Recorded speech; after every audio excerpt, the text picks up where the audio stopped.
Bismillah ar-Rahman ar-Rahim. Dear friends, this is the Institute of International Islamic Studies. This institute is affiliated to Hawza Ilmiya Seminary School. Okay, you know, in Iran, education is somehow, we can say, two parts. Seminary schools related to Hawza Ilmiya and universities. This institute is affiliated and related to seminary schools. And this institute, the courses and the curriculums are in either English language or Arabic.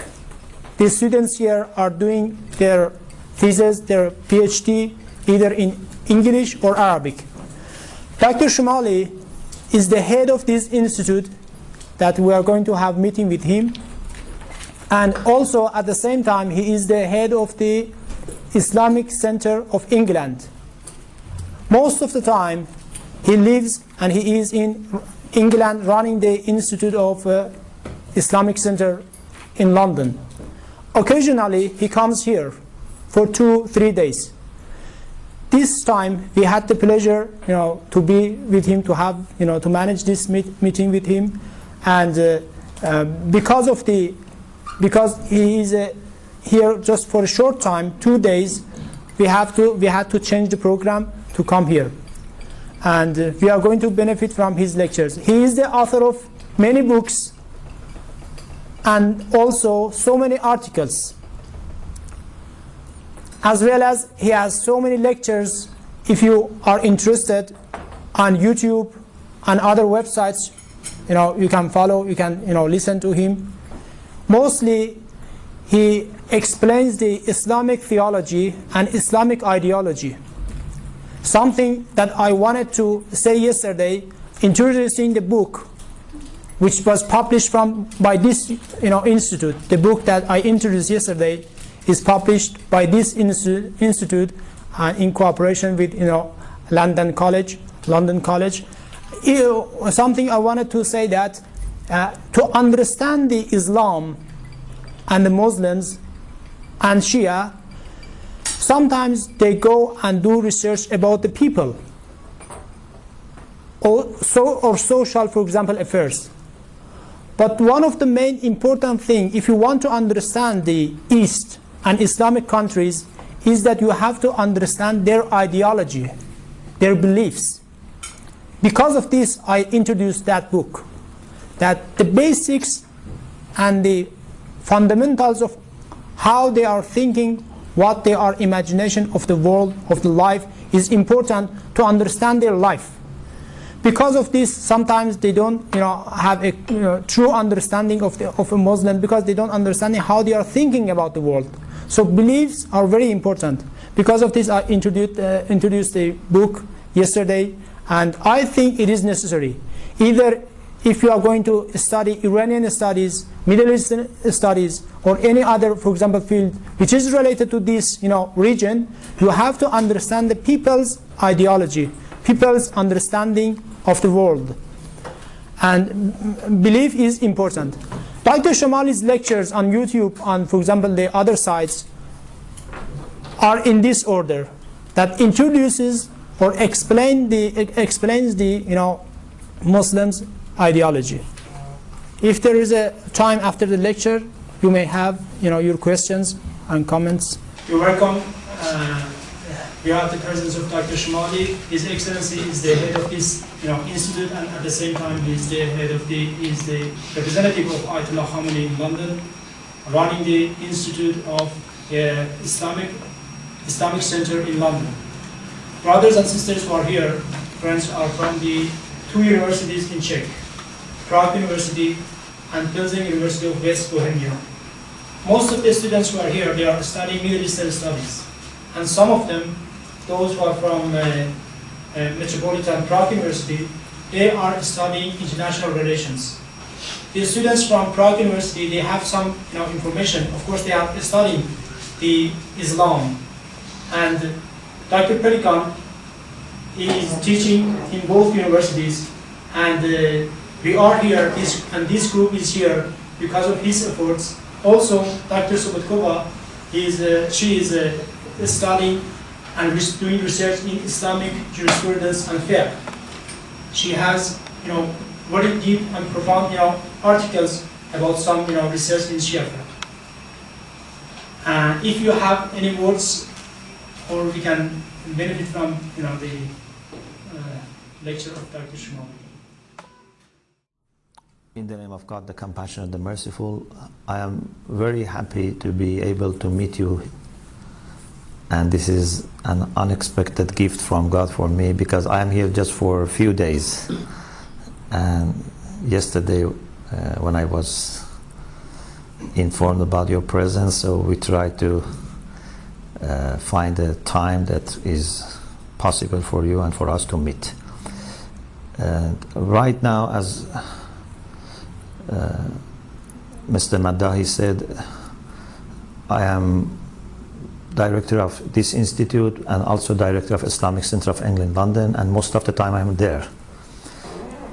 The reason for this particular trip that might be interesting for you to know is that we have Iran's book award. So every year there is an international award for best of the books published either inside Iran or books related to Islam and Iran published outside Iran. So one of our Catholic friends, Abbot Timothy Wright, who is a Benedictine monk, and I have been selected to receive an award. So tomorrow we are going to receive an award from the President for our interfaith activities.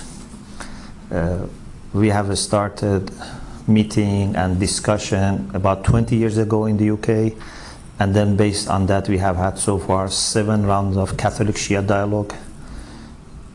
The last one was in May in Iran. The first 3 were in the UK, the 4th was in Rome, 5th was here, 6th was in Assisi in Italy, and the 7th was here.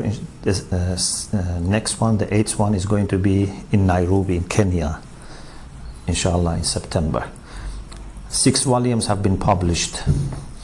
So for this particular thing, I came just for a quick visit, and I'm going back Wednesday morning. So I'm very happy that our trips coincided and we were able to meet. So I thank God for this.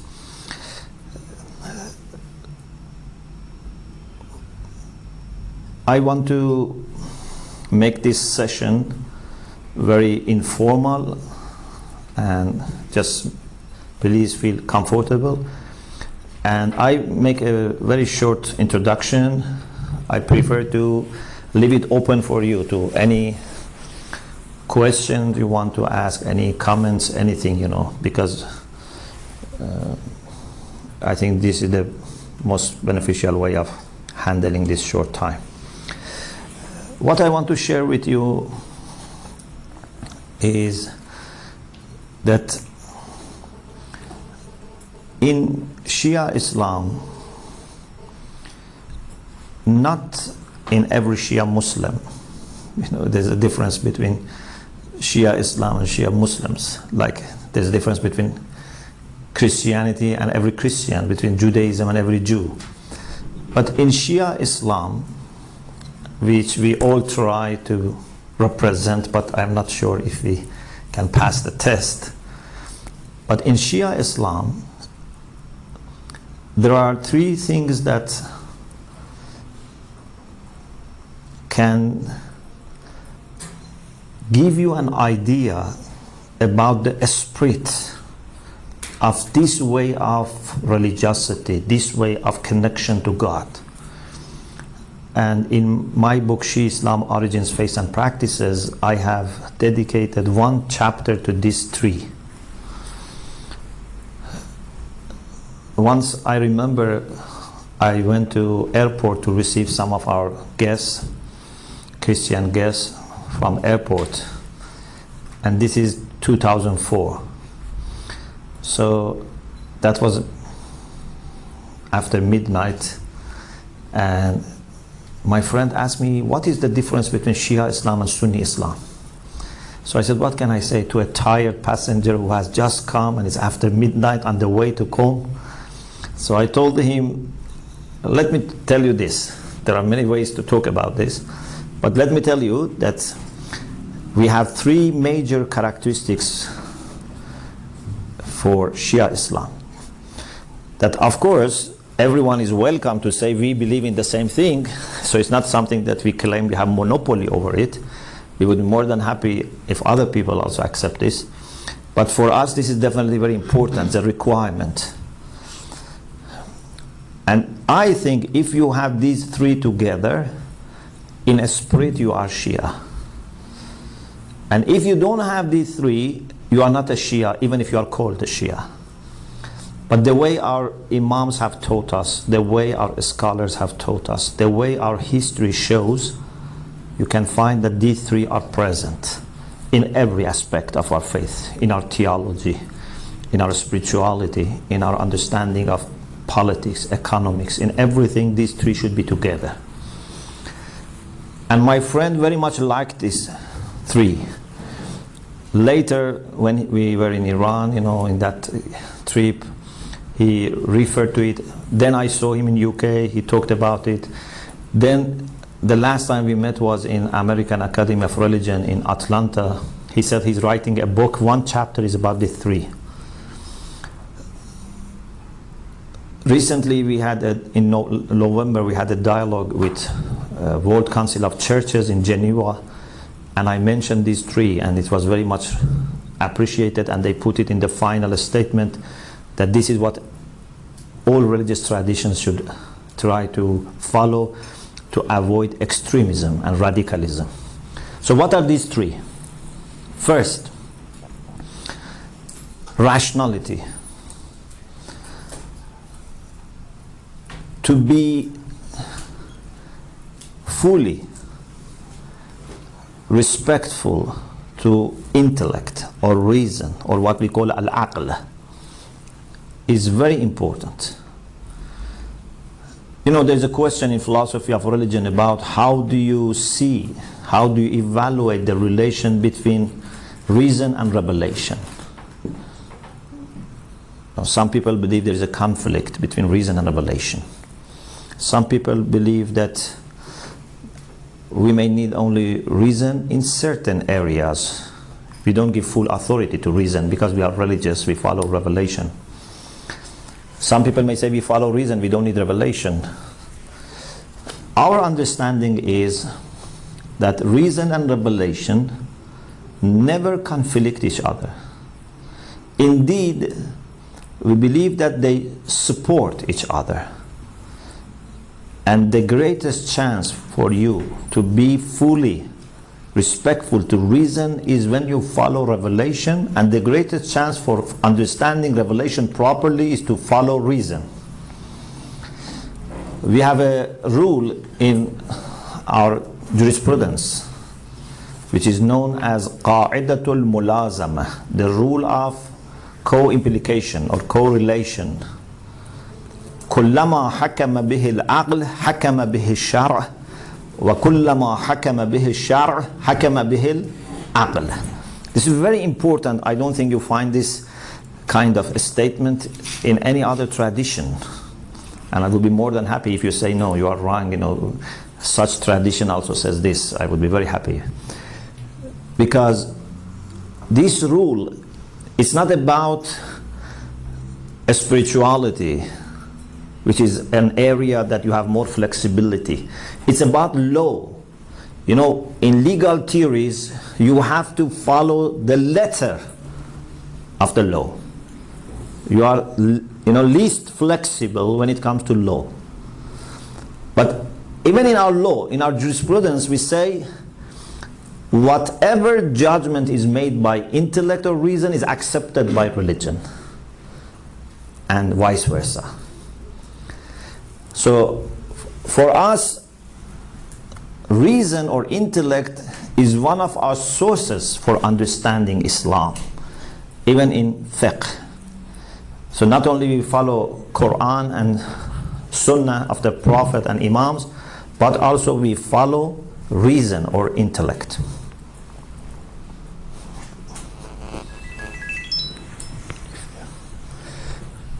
So, no conflict, indeed a supplementary role is defined for them. I don't have time to explain how reason helps us to come to religion and to understand religion and to follow religion. In all these stages we have to follow reason. And also how revelation helps us to broaden our mind and be able to overcome the obstacles that normally stops reason functioning properly. When we are, for example, too much obsessed with something, then there is a chance that our intellect is not able to function properly, because when you are emotionally attached to something and you really love something or hate something, there is a chance that that may affect your reason.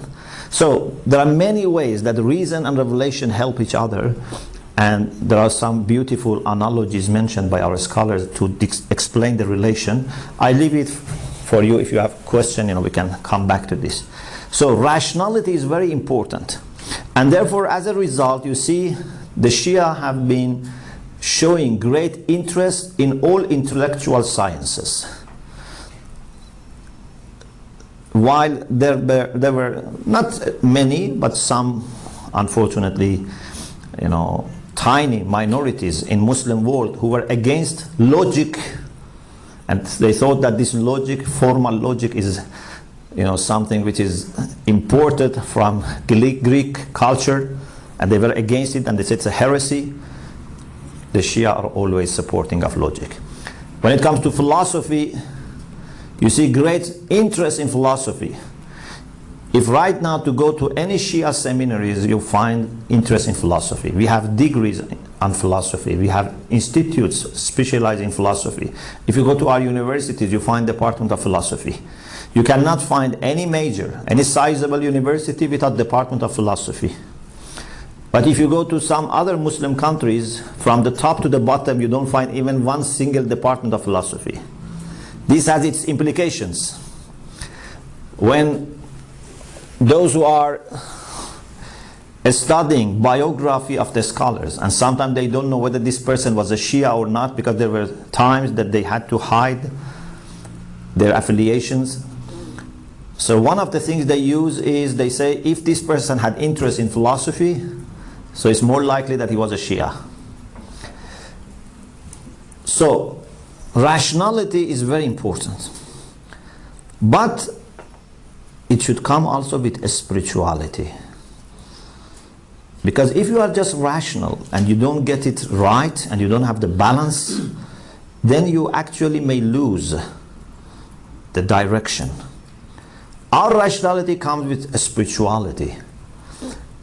For us, religion is not just a set of rituals, some just customs, just some practices. No, for every single action there is a spirit, and you have to go into that world of spirituality. Otherwise, even prayer, daily prayer, which is very important, can just become a routine, something without understanding, something without the presence of heart, something that would not make you a better person. One of our constant struggles is to make sure that we are making progress. Otherwise, you may say your prayer for tens of years and you don't make any progress.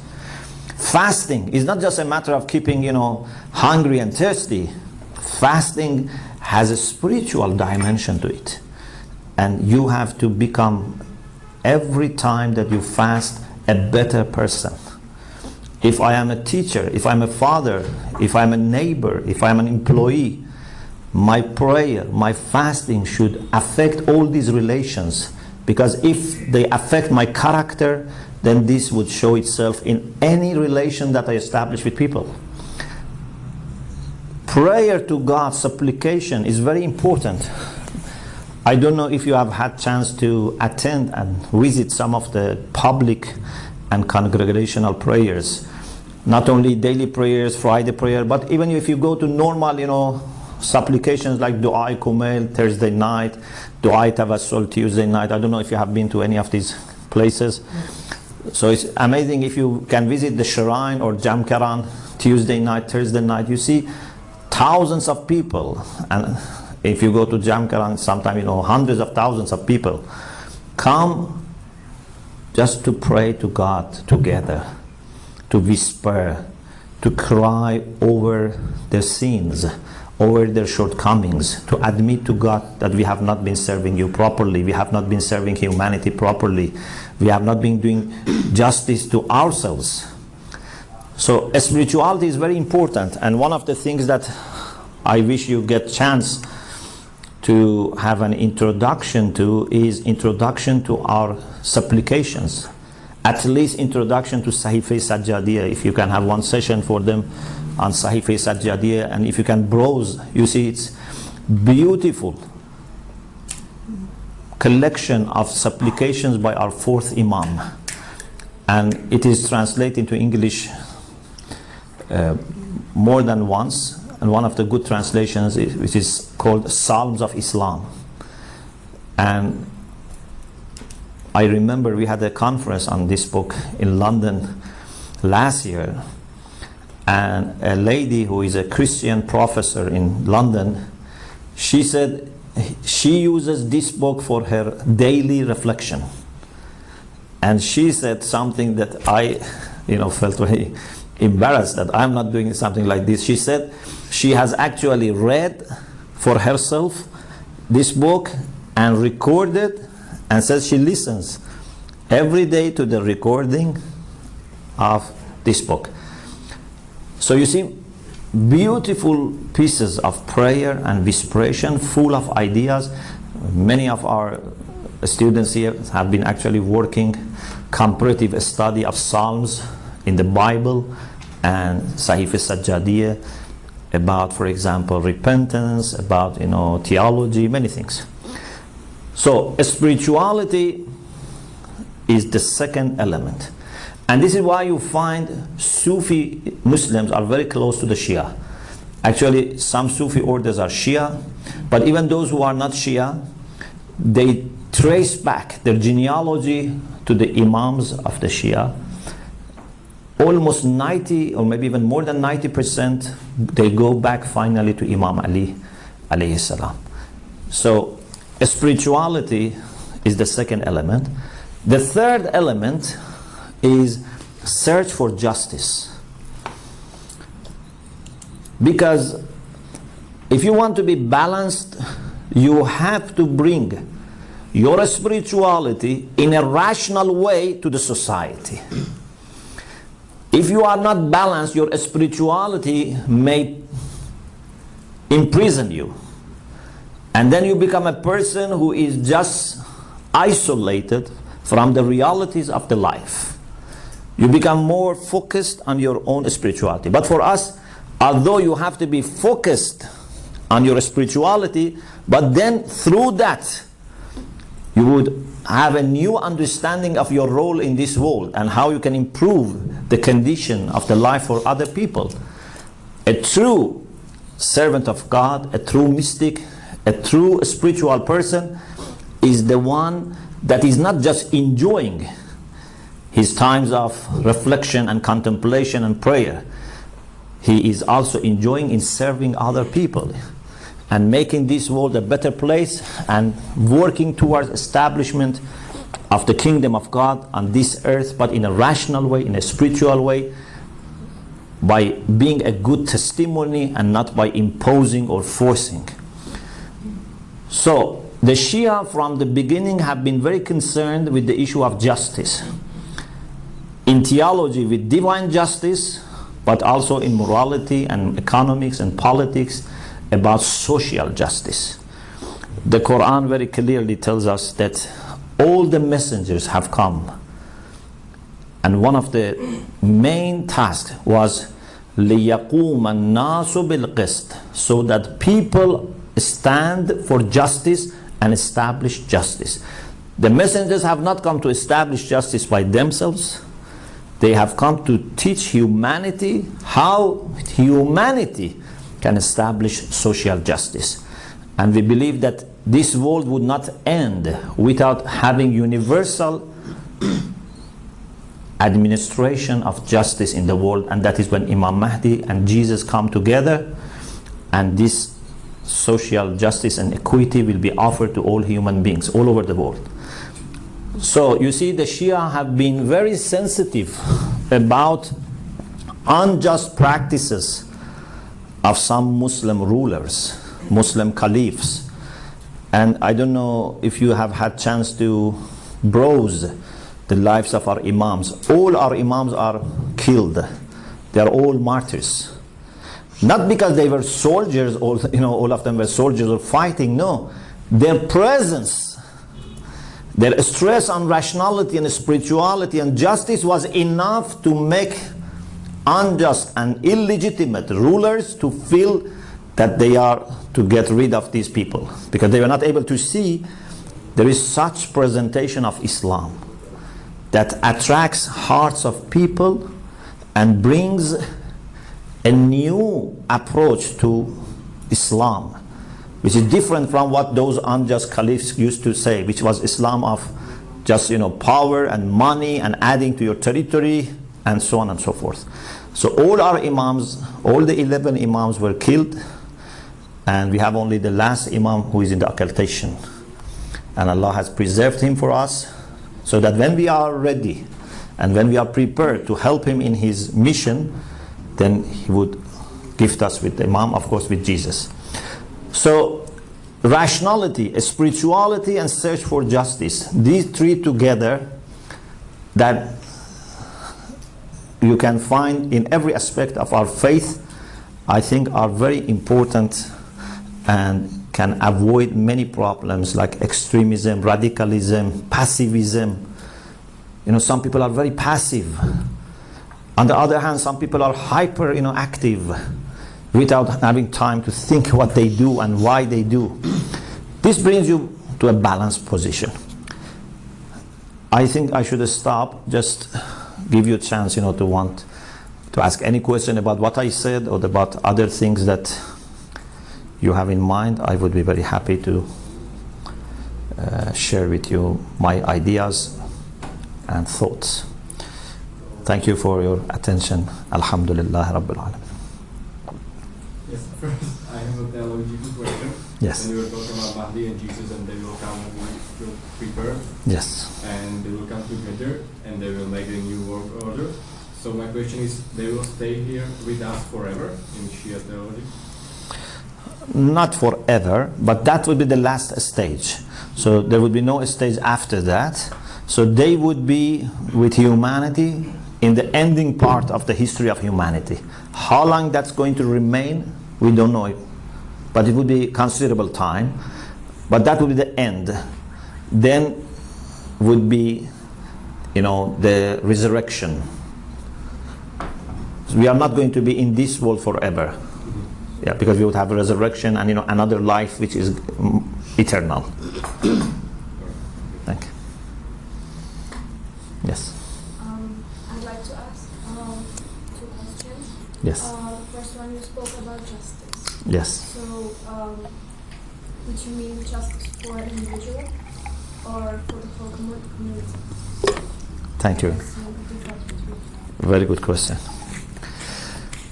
Justice for us is a very comprehensive notion, because many people look at justice, first of all, in modern English, especially when you say justice means bringing criminals, to justice. Justice for us is more a matter of righteousness. So it starts from within. Every person, even if you live alone, you can be just or unjust. Imagine there is one person living on his own. There is a still possibility of being unjust. It's not just interpersonal. Yeah. So first we have to establish justice inside. If God has given me talents and I waste my talents, this is injustice. If I commit sins, this is injustice. Many times in the Quran we have this concept of ظَلَمْتُ نَفْسِي رَبَّنَا إِنَّنَا ظَلَمْنَا أَنفُسَنَا من يتعدى حدود الله فقد ظلم نفسه. Whenever we violate any moral or divine values, that is injustice to ourselves first. And sometimes we also at the same time do injustice to other people. There is no way to do injustice to other people unless first you harm yourself. Okay? So any person who does anything bad to other people first is harming himself, and then plus he's harming other people and society. So we have to make sure that we bring harmony and balance to ourselves, to our soul, and also we would be instruments for having this balance and harmony in the society. And these come together. Therefore, your struggle for improving yourself and your struggle for improving the society come together. No one can forget his own spirituality and then think he can help the society. Because many people try to help the society. Many people, for example, try to be active in politics or in other campaigns, but unfortunately, because they have no purified intention and heart, after some time they themselves become part of the problem. There are many opposition, people. They are against a tyranny government, but when they take power, they themselves become, unjust. Because you have to make sure that first you have cleaned your heart from any sense of ego. So justice has to start from within and has to reach out. There is no way to be able to have that purity and piety and emptiness from ego unless then you are concerned about other people. One of the things that I mentioned about Islamic spirituality, the way that we understand, is that Islamic spirituality can only be verified by looking at your relation with other people. There is no way to just verify it by thinking about your relation with God. If you have proper relation with God, your relation with other people must be showing that. You must be more humble, more kind, more merciful, more available for people, more caring for people. So justice is the same. It starts from within and then goes outside and affects your relation with every person, not only every person, even with animals, even with birds, even with plants, even with water and soil. We have to be just. If I waste even a cup of water, this is injustice to water, but as I said, injustice also to myself. Because if I am become careless person about a gift that God has given us, then I am harming myself as well. So there is a comprehensive understanding of issue of justice. You're welcome. And I have Second question. Second one. You said you spent a lot of years in England. So do you see any change in the level of knowledge of Shia and Sunni Islam, the difference between them among the British people throughout those years you have spent there? I think in large you can see that people, for good reasons or for bad reasons, now they are more attentive to this difference. Sometimes it's not always good reason, because we don't believe in sectarianism. And when I talk about Shia Islam, it's not that I want to give a bad image, for example, of non-Shia Islam, but because we are here scholars and students and researchers, so we have to be clear and we have to be as much as possible specific. This is why I talk about Shia Islam, because this is the tradition to which I belong and this is what I represent. But I'm not against non-Shia Islam, I'm not against any religion. So sometimes, unfortunately, there are people who want to stress on these differences and they want to exclude other Muslims.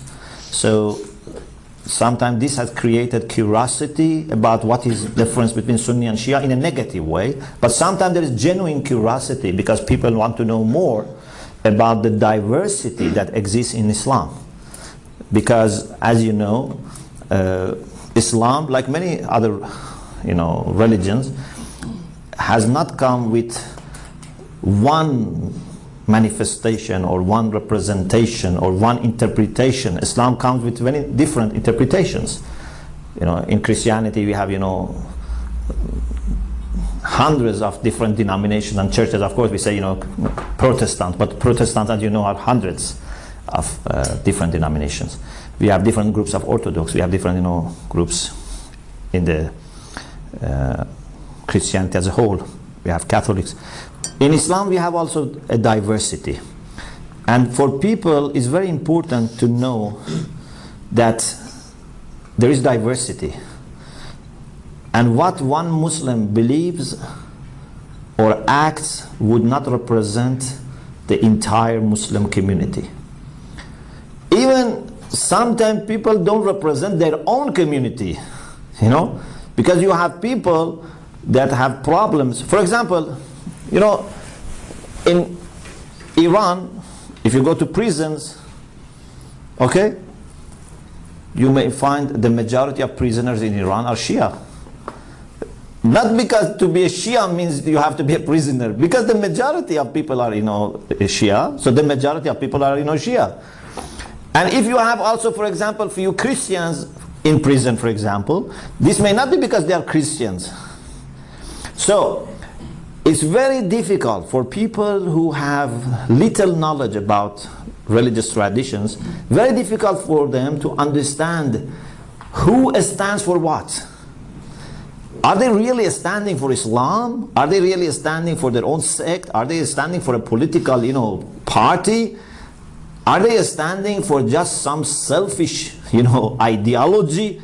It's very difficult for you to understand because you think this person represents, you know, Islam. I many times, you know, think of this beautiful incident. This is very funny, but I think gives you lots of ideas. There was a lady who passed away recently who used to be in Paris with Imam Khomeini and other, you know, people in Paris. You know, for some time Imam Khomeini was in 1979, in 78, then beginning of 79. For a few months he was in Paris. So this lady said in one of her interviews that once a journalist asked me, what is the significance of eggs, you know, in your revolution? She said, I was surprised why this journalist asked this question. So she said that the journalist said, because I see Imam Khomeini most of the time is eating eggs for lunch, for dinner. So what's the significance? She said, nothing, you know, just for practical, because here it's difficult to find, you know, halal, you know, meat at that time, you know, and also it's cheaper, and he wants to have simple food, so yeah. So this journalist, which by profession must be well informed and is very careful and sensitive, but when she notices that Imam Khomeini's diet has eggs in the top list, think that there must be something between egg and Islamic revolution, which is not the case. Sometimes I say to people, you know, if you have few Muslim neighbors and you see these, for example, 3 or 4 neighbors all have the same color of painting on their door. For example, if all of them have purple, you think, oh, there must be something between Islam and purple. But there is nothing between Islam and purple. Just these 3 or 4 Muslims have happened to be like this.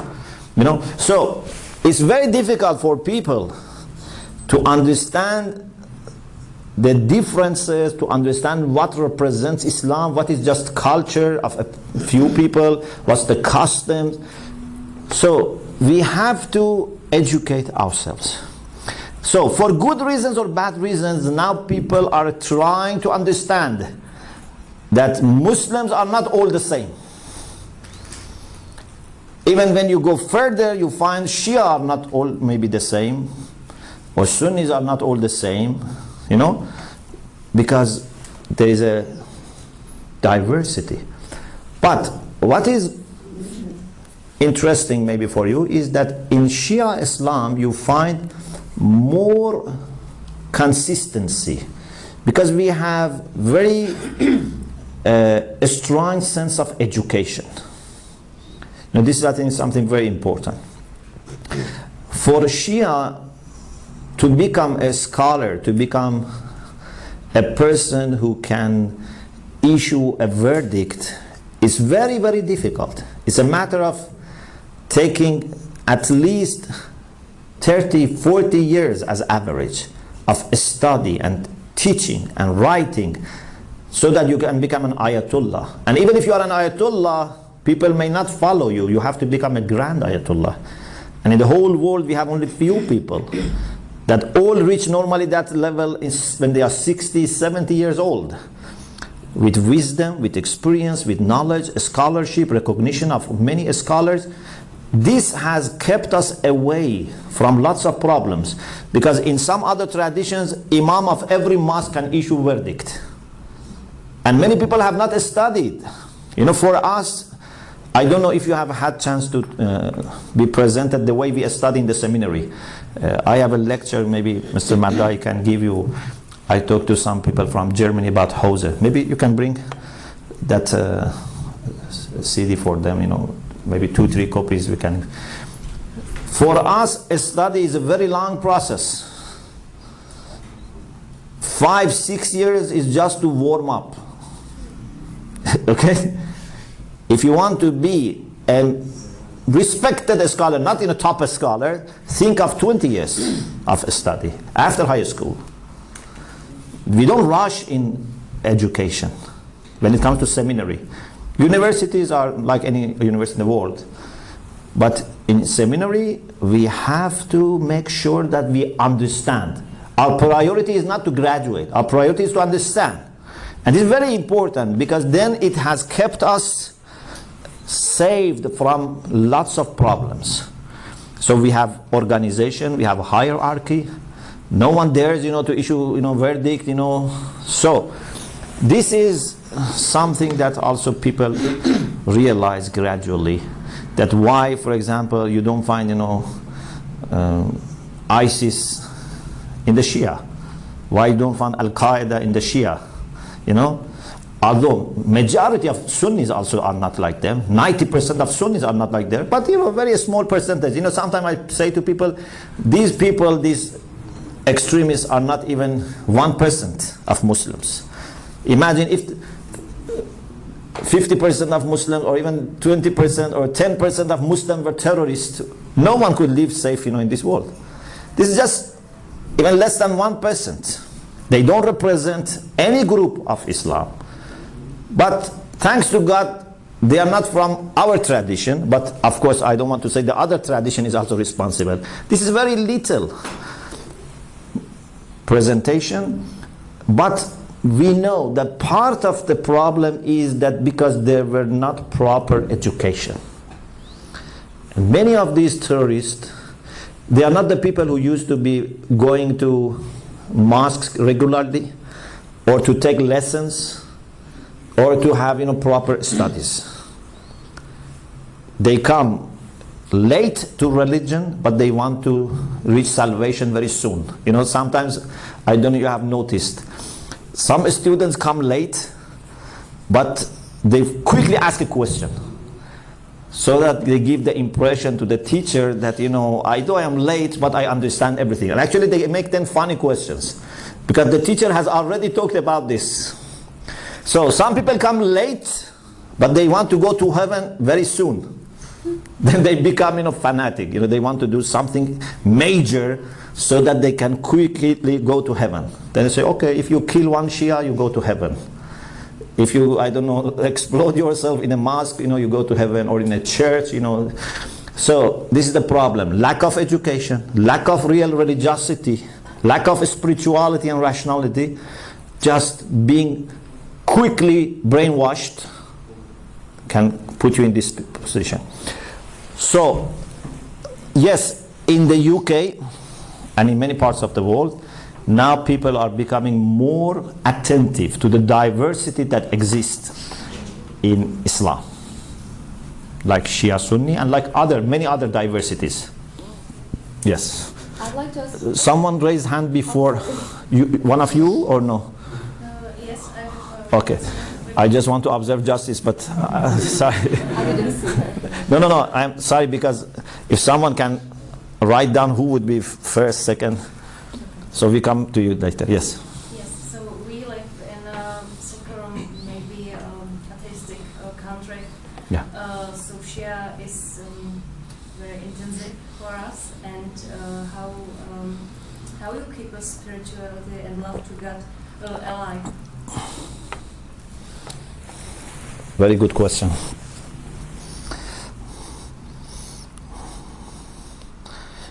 This is the dearest question in our life. You know, you are asking that how we can have remembrance of God present in our heart and grow it. Because we believe that the only way to get nearer to God is through remembrance of God. You know, we say in, for example, Dua Kumil, Allahumma inni ataqarrabu ilayka bidhikrik. O God, I seek nearness to you by remembering you. Remembrance of God is the key thing. But remembrance of God is not just to keep invocating the names of God only. Remembrance of God is something that affects your heart and mind and body all together. And remembrance of God, in my humble understanding, is a matter of orientation. You know, God is the source of absolute light, absolute goodness, absolute beauty, absolute mercy, absolute knowledge, absolute love. That is God. You know, for us, God is not something strange. You know, I don't think anyone can actually deny God if has proper understanding of God. And some people deny God, and we also share with them. We deny that God that they deny. You know, so some atheists, we share with them God that they deny, we also deny. But what we mean by God is the source of life, the source of love, the source of light, the source of mercy, the source of knowledge and wisdom. Okay? So, if you open your heart and mind towards this absolute source and try to move towards that and qualify yourself with more knowledge, with more wisdom, with more beauty, with more love and mercy, it means that you are moving towards God. And you have to constantly think about this, and this is remembrance of God. So we do some acts of worship, but these are mostly a matter of symbolic structure that we have to have in our life. Otherwise, the spirit is this, that keep thinking always that I have to improve myself by living where I am and moving towards that absolute beauty and light. And I don't think any human being, you know, would be hesitant in doing this, at least as idea. But in practice, it's very difficult.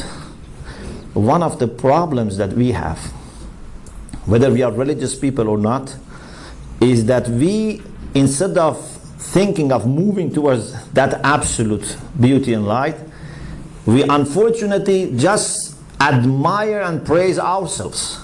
And we think we are the center of the world. And everyone should just serve me. And for sure, you know, I should also serve myself only. You know, there is a beautiful story in our mystical literature that summarizes great part of spirituality. And I think it's not limited to Islam, any spirituality. There was a person who was trying to cross a river. And he was riding a horse. The river was very clean. Water was very transparent. So when he wanted to cross, horse stopped. Didn't cross the river. He decided to, you know, move the horse but couldn't. Tried hard, he couldn't. A sage, a wise person with experience was passing by and realized that this man has a problem. So what he did, he put his hand in water, moved his hand, and then horse started moving. He was surprised, you know. I am forcing the horse, is not moving, but he is moving his hand in water and the horse is moving. What he did? He said, water was idle, was not, you know, moving. There was no wave. Therefore, the clay was settled and water was clean. When water was clean, it was acting like a mirror. And the horse was looking at water and seeing himself, was not moving. I made it muddy, then was not able to see himself, so moved. This is the core of spirituality. As long as you are busy with seeing yourself, you will not move. If you just start, enjoying, thinking, and contemplating on yourself, by forgetting the destination that you have, then you will not move. We can only move if we know there is something beyond me, something much greater than me, something that I have to work hard to get nearer. Then that's when spirituality starts. So this is a constant struggle for us, that we should always keep thinking about this. The moment we develop arrogance and negative pride, the journey stops. But when you try to move towards the heights of perfection, journey starts. Yes. I would like to ask if there is any established view or attitude towards Buddhism, because lots of the things, you said that relationships towards animals, humans, and love and all of those things sort of are in that as well. Yeah. There are many things in common when it comes to spirituality, to morality, because most of the values actually are universal. My PhD was on ethical relativism. So part of my research was to see and then to reflect in my thesis whether there are universal values or not. So we human beings, despite our religion, despite our geography or age, we believe in certain values which are common. Especially when you come to spiritual traditions, you find lots of common things. But we have also differences. Of course, as you know, Buddhism also comes in different traditions. In some traditions, somehow God is present more clearly. In some traditions, God is not present, but some people say, no, they also deeply believe in God. So there are differences, but we appreciate the good teachings in Buddhism, but we think we can have more. And we think that when it comes to Abrahamic religions, we have more. We have more elaborate picture of the world, of ourselves. So some spiritual traditions focus only more on just spirituality, but if you want to have a comprehensive and systematic understanding of realities of the world, then we think that in Abrahamic traditions, we have the ability to develop more elaborate understanding of God, of ourselves, our origin, our world, all different things that we have, and also more maybe a structured code of practice. You're welcome. Thank you. Just another question. Please. What is the attitude of Shia Islam towards the people who were born before any Abrahamic religions? Because they didn't have a chance to follow the Christianity or Islam or anything. So Yeah. what will happen to them in the final days? Yeah, Abrahamic traditions start after Abraham, but the tradition of Abraham didn't start with Abraham. It was not just called, it was not just called Abrahamic, because Abraham is the one that, in my understanding, offered a very clear understanding of unity of God and how to be united in God. But Abraham himself is telling us that he is not the founder or the beginner, the one who started this, the originator. So from the Quran we understand that from the beginning of the creation of humanity, there have always been prophets and messengers. Even the Quran says, لَقَدْ بَعَثْنَا فِي كُلِّ أُمَّةٍ رَسُولًا, to all nations. Because unfortunately, we don't know many prophets by names and details. We know only some of them by names and by details. But the Quran says, God has sent to all nations messengers. So, this tradition that we call Abrahamic tradition existed before, but Abraham made it very clear and elaborated and also practiced it, because he went through lots of tests, and those tests are very important guidelines for us. So he is a very key figure, but he's not the first. Before him there were other prophets and messengers, and we think that deep in the heart and soul of every person there is understanding of that one absolute reality, ultimate and transcendent reality that created us and has given us love and care and support and guidance. But Abraham made it very clear and described God in a very personal way. You're welcome. Thank you. Yes. About what you said before, does it mean that you also study Buddhism and other religions to be able to compare? Yes, in the seminary what we do, we have some common subjects that we study, and we have also specialized courses. Even we have institutes that specialize in some subjects. So we have people that their speciality is in Buddhism, and even we have a University of Religions and Denominations. So they have department for Buddhism, and here also we have some people who have done their dissertation on Buddhism. But to some extent, every person should know. But if you want to specialize, then you can say, I specialize in Buddhism, in Christianity, in Abrahamic faith, I don't know, in any subject, in psychology, education, So in COM, we have many, many options for those who want to specialize. Even, for example, you can specialize in child psychology, for example. You can specialize in media studies. There are many different possibilities. And some people want to specialize in Buddhism. Yeah. Yes.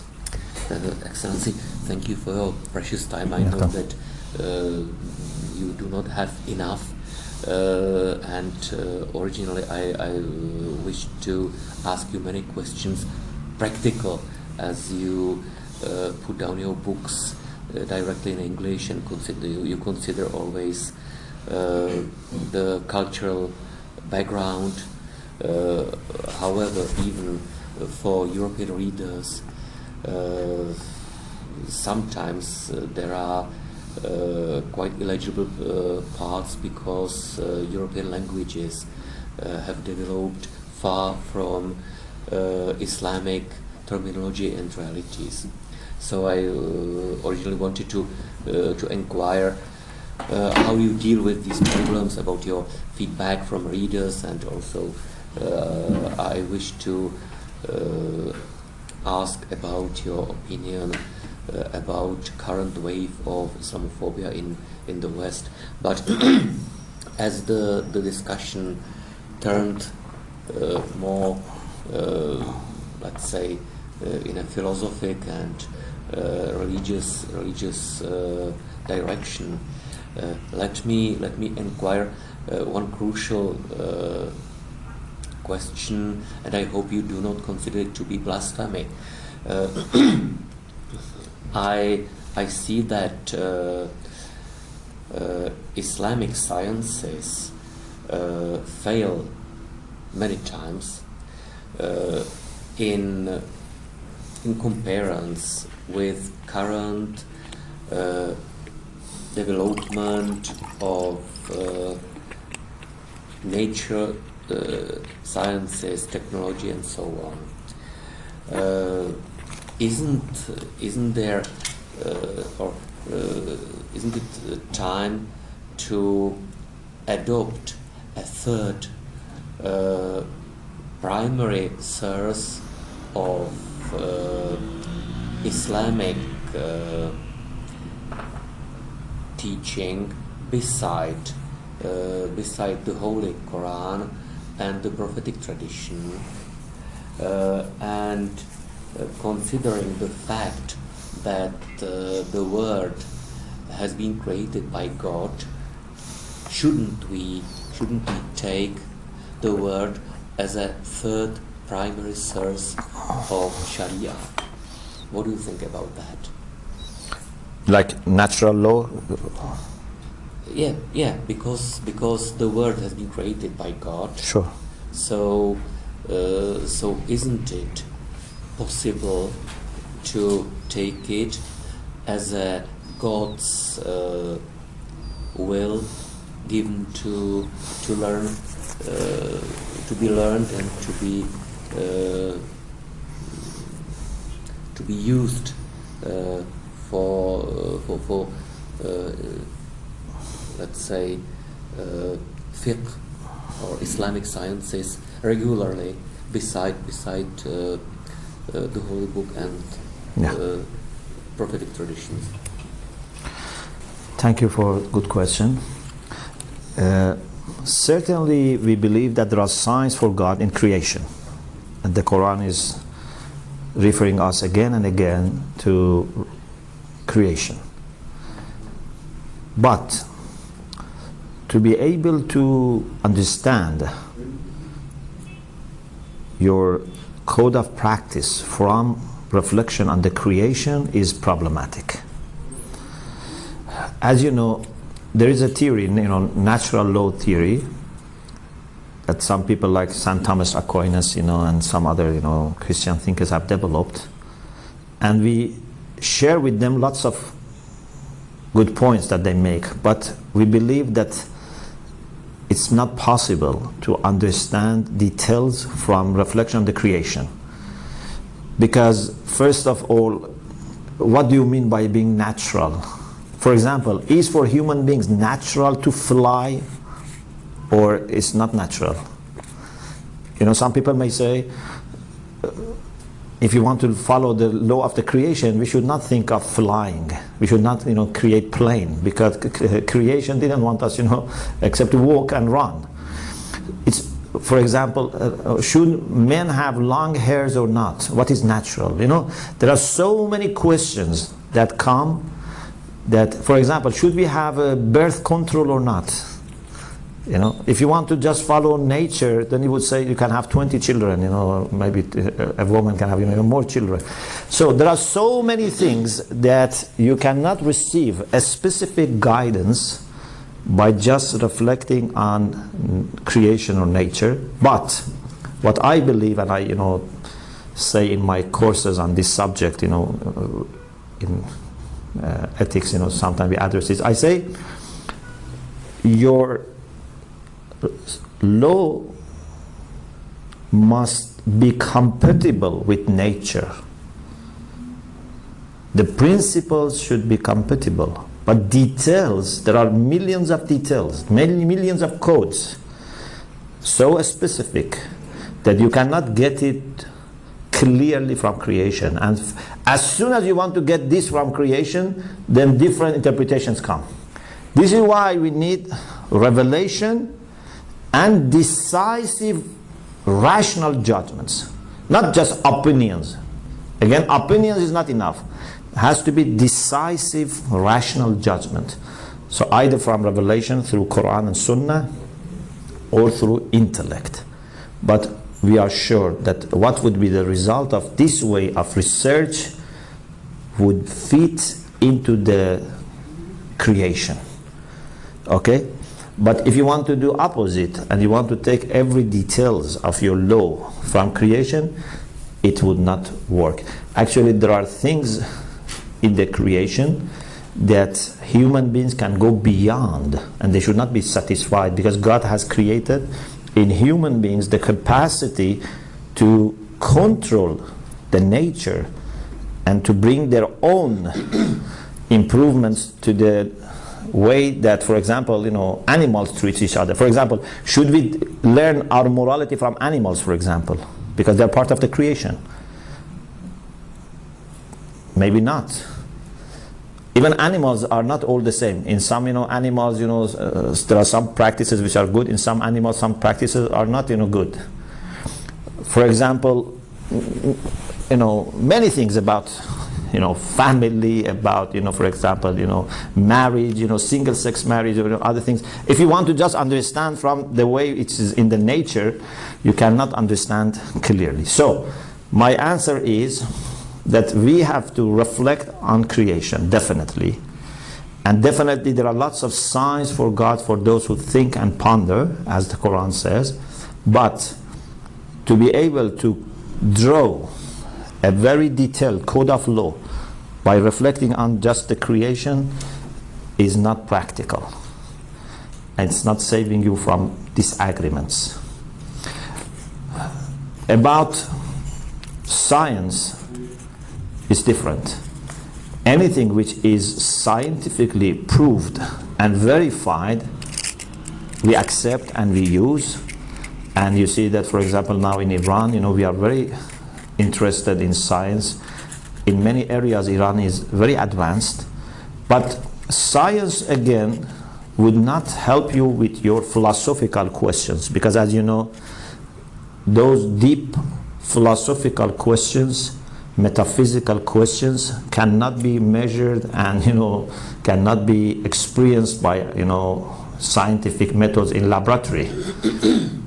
Even many philosophers of science have very clearly said that even scientists presuppose some metaphysical presuppositions. So even science is in need of metaphysics and philosophy. But what I can also say is that for us religious people, and we are also feeling very passionately this, we have to go always along with development of science and technology. We cannot be stuck with our own scholarship. We have to be dynamic. Any new issues which emerge because of advancement of technology, there are so many questions that are today which didn't exist 50 years ago. We have to always be following what is happening in the field of science, especially field of technology, and equip ourselves. Few years ago, we had one of our students in another institute who did his dissertation on gene ethics, not genetics, gene ethics. And I was a supervisor, and I asked the advisor to be a person from medical background who had done his PhD in genetics. And it was very interesting that that person who came from medical background said that we have not had such research in universities, but we have it in COM.